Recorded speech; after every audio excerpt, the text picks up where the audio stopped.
In a small village nestled in the heart of Africa, a widow's secret holds the power to change the destiny of her people. Join us as we unravel the enchanting tale of Fatima and the Golden River, a story that blends mystery, courage, and timeless wisdom. In the sleepy village of Kaba, nestled between rolling hills and a lush forest, there lived a woman named Fatima, clad always in flowing black robes. She was known to the villagers as a widow, her husband said to have perished on a distant journey. Her house, though modest from the outside, was rumored to hold untold riches, a whisper that both intrigued and frightened the villagers. Fatima moved through the village like a shadow, her eyes holding a depth of mystery that few dared to fathom.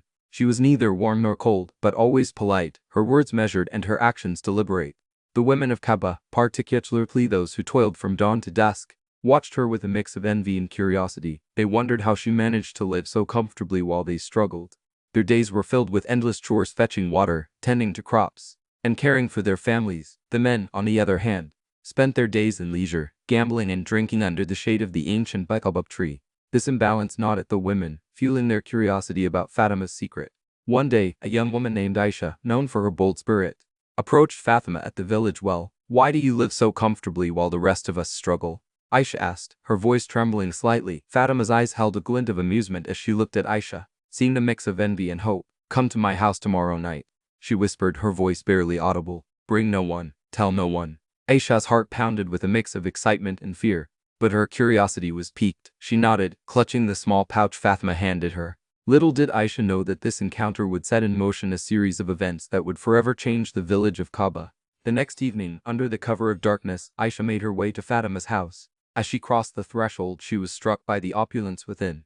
The house was adorned with ornate carvings, silk curtains, and the faint scent of exotic perfumes. Fatima led Aisha into a dimly lit room where shadows flickered against the walls. She handed Aisha a black robe, and as Aisha slipped it on, she felt a strange energy coursing through her veins. Fatima then reached for a small pouch and poured a handful of shimmering gold dust into Aisha's hands. "Take this," she instructed, "and sprinkle it along the bank of the golden river that flows through our village as the sun rises." Aisha's eyes widened in disbelief. "The golden river," she whispered, her heart pounding. "Yes," Fatima replied, her voice steady, "but listen carefully. For this is no ordinary river. It holds the power to transform lives, to bring wealth and prosperity, but it also demands a price."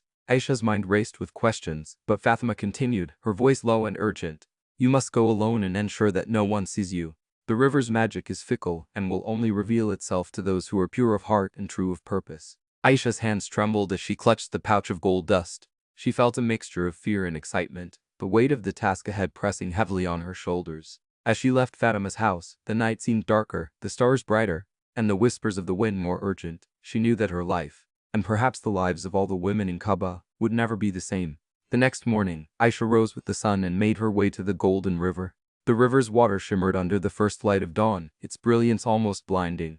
She sprinkled the gold dust as instructed, her heart pounding with a mix of anticipation and dread. As the last of the dust fell, the river seemed to glow brighter, and a warm, golden mist enveloped her. When the mist cleared, Aisha stood in awe, her hands filled with precious stones and gold. She rushed back to the village, her heart swelling with joy and disbelief. News of Aisha's newfound wealth spread like wildfire. Soon, more women approached Fatima, each burning with the desire to change their lives. Fatima welcomed them into her house, one by one, and shared the secret of the Golden River. The women, now draped in fine robes and adorned with jewels, began to call themselves the Golden Sisters. Their laughter and chatter filled the village, a stark contrast to the previous silence and toil. The men of Kaba, initially indifferent, began to notice the transformation. Their wives, once weary and burdened, were now radiant and confident. But with this newfound wealth came a twist. The men, seeing the riches, grew curious and jealous and began to demand a share. They started following the women to the river, attempting to steal the gold dust. Fatima, anticipating this, had warned the women to be vigilant. "The river's magic is not for the greedy or the unworthy," she had said. "It will only reward those who are pure of heart and true of purpose." The women, now united as the Golden Sisters, stood firm against the men's demands, their newfound strength and wisdom guiding them. They knew that the river's magic was a gift, one that came with a responsibility to protect and nurture it. As the days turned into weeks, the village of Kaba underwent a profound transformation. The Golden Sisters, with their newfound wealth and confidence, began to challenge the traditional gender roles that had long oppressed them. They built grand houses, started businesses, and even began to educate their children, ensuring that they would have a brighter future. The men, initially resistant, found themselves increasingly isolated. Their attempts to demand a share of the women's wealth had backfired. and they were now seen as greedy and jealous. The village elders, troubled by the growing divide, summoned a wise old woman from a neighboring village. She was known for her wisdom and her ability to mediate conflicts. The old woman arrived one bright morning, her eyes sharp and piercing. She listened to the villagers' tales, to the men's suffering, and the women's newfound strength. She gathered the men together, speaking to them with a firm yet gentle voice. "The women have found a way to improve their lives," she said. "Instead of resenting them, you should learn from them, work alongside them, share the burden of labor, and together, you can build a stronger, more prosperous village." Her words fell like stones into still water, sending ripples of realization through the crowd. The men, seeing the wisdom in her words, began to change. They started to help with the chores, to tend to the fields, and to fetch water. The village, once divided, began to heal. The Golden Sisters, seeing the men's efforts, welcomed them back into the fold. Together, they worked to build a new Kaaba, one where both men and women shared the responsibilities and the rewards. The village flourished under this new balance, and the legend of the Golden Sisters and the Golden River became a tale told under the stars, a reminder of the power of unity and the strength that lies in balance. Years passed, and the village of Kaaba thrived under the new order. The Golden Sisters, with their wisdom and courage, had transformed not just their own lives but the entire community. Fatima, the mysterious widow who had started it all, became a revered figure in the village. Her house, once a symbol of mystery, was now a beacon of wisdom and guidance. The women of Kaaba, inspired by her courage and wit, continued to uphold the values she had instilled in them. They taught their daughters the importance of unity, strength, and the power of believing in oneself. The men, too, had learned from Fatima's wisdom, understanding that true strength lies in equality and mutual respect.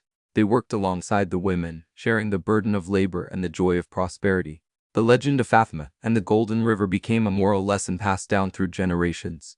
It taught the people of Kaaba the value of courage, the importance of transforming their circumstances, and the power of cultural heritage. The village, once known for its hardships and inequality, was now celebrated for its unity and prosperity. Fatima, the enigmatic widow, had left a lasting legacy, one that would inspire future generations to challenge the norms, to seek wisdom, and to build a better tomorrow. As the sun set over the Golden River, the villagers would gather, their hearts filled with gratitude and respect for the woman who had changed their lives forever. And so, the tale of Fatima and the Golden Sisters lived on, a testament to the power of courage, wit, and the timeless wisdom that transcends generations.